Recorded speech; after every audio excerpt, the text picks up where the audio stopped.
Майже оселився у Києві переможець Євробачення 2009 Олександр Рибак. Співак записав тут нову пісню, зняв новий кліп та презентував російськомовну програму. З нею і поїде на гастролі по країнах СНД та Європі. Ну а про нову пісню, на яку музиканта надихнула фанатка, що переслідує його уже 3 роки, і про те, чим нині фанатіє сам всесвітньо відомий співак, дивіться у нашому ексклюзивному інтерв'ю.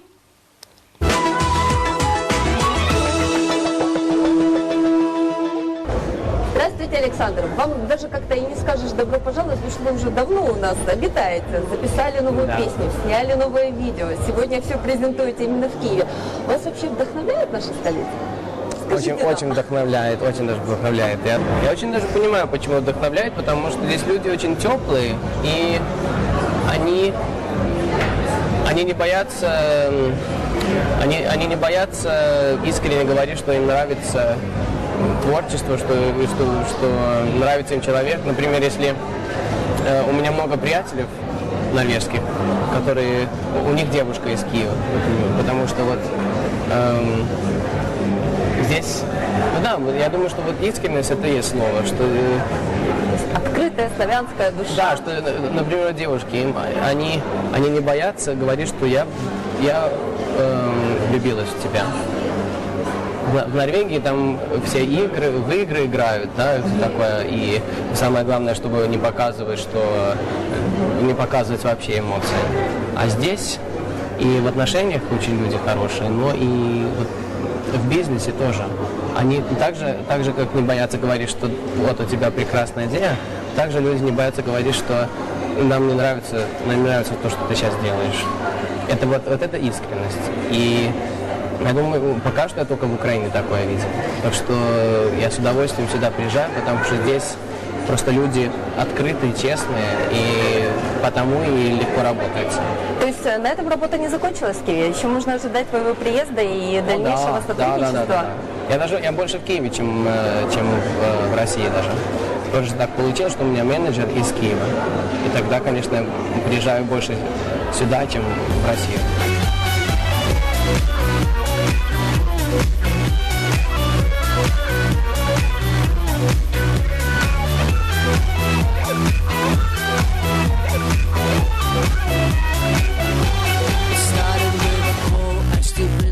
Answered.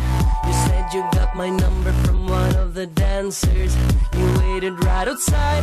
You had something on mind, but then I saw your eyes. You crazy eyes. Now you got me into something very sick and twisted. An evil kind of game I didn't know existed. You travel overseas to terrorize me, and I don't understand. Why can't you let me be? Believe me when I say, stupid fool, you're scaring me to death. That's not cool. Why won't you leave me alone? Just leave me alone. You're crazy, leave me alone. I'm begging you to stop and think this through. It's time you started playing with someone new. Why won't you leave me alone? Just leave me alone. You're crazy, leave me alone. А скажите, вот ваша новая работа уже нашумела во всем мире. Работа основана, ну вот новый клип и новая песня основана на реальных абсолютно событиях. Вообще это большая проблема для многих известных личностей, когда преследуют фанаты, да? Но вот интересно, что... Это проблема для артистов, которые боятся быть открыты, которые боятся разговаривать про свою жизнь. А наоборот, я с удовольствием говорю про все стороны моей жизни, и все эти солнечные истории, но и трудные стороны. И я считаю, вот именно из-за этого у меня такая самая лучшая публика в мире, потому что они понимают меня, и они понимают все стороны Саши Рыбака. Скажите... Так что, конечно, я с удовольствием, когда я увидел уже, что ладно, она уже достала меня, и уже нету шансов, что когда-нибудь она меня То есть шансов таки нет? в покое даст. Да, так что она навсегда, пока я живу, пока она живет, все будет по-прежнему так. Так что я думал, ну все, уже после 3 года, когда она начала уже родителям моим звонить и стоять возле дома моих родителей. Она из Израиля, они в Норвегии живут. Она приехала только чтобы им мешать. И друзьям мешает. Так все же подумала, все. Или я ее даю в милицию, или песню пишу. Ну, вы поступили очень по-мужски. Ни в суд, ни в милицию охрану не нанимали, посвятили девушке Лучше, песню. да, это как комплимент. Я что, ладно, ты сумасшедшая, но зато ты вдохновила меня для новой песни. Она, кстати, отреагировала на новую песню? Да, но, к счастью, позитивно.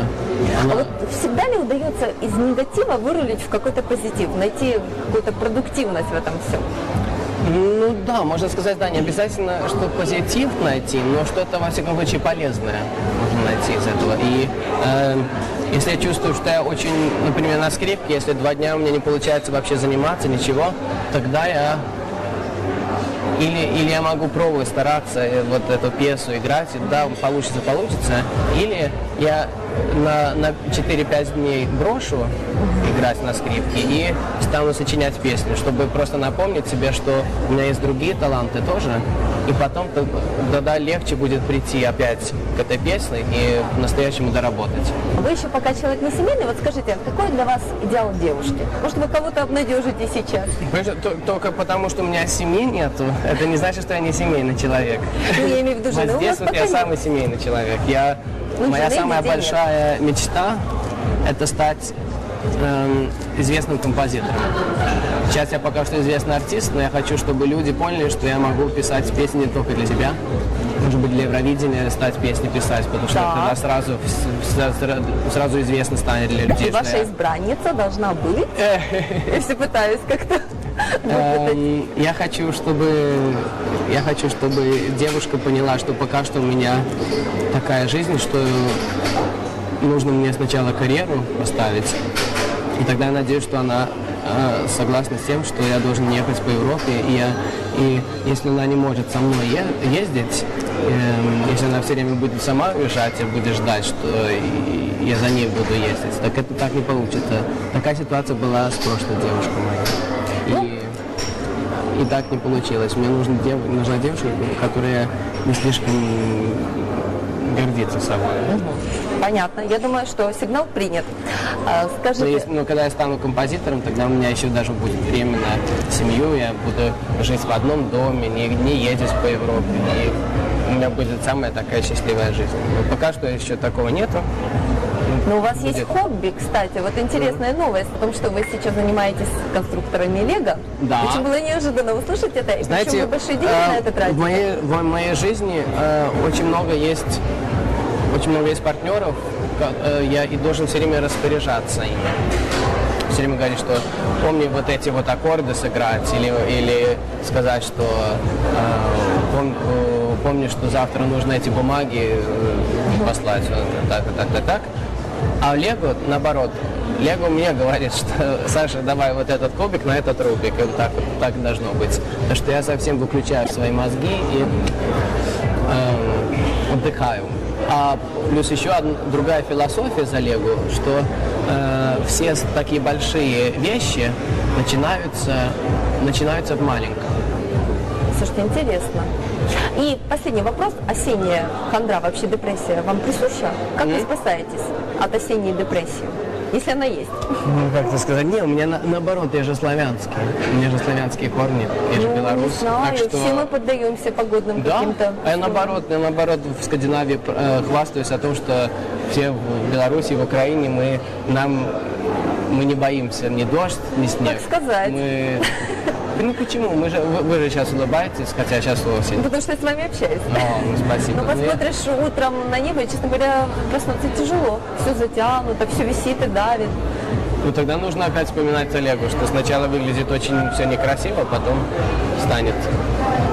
Ваш рецепт бодрого утра. Бодрое утро, что не спрашивать себя, что как подействовать, что нужно, что не нужно, а просто понять факты, что сегодня мне нужно делать это. Не начинать день с вопроса, а с ответа, можно сказать. Понимаешь? Спасибо большое.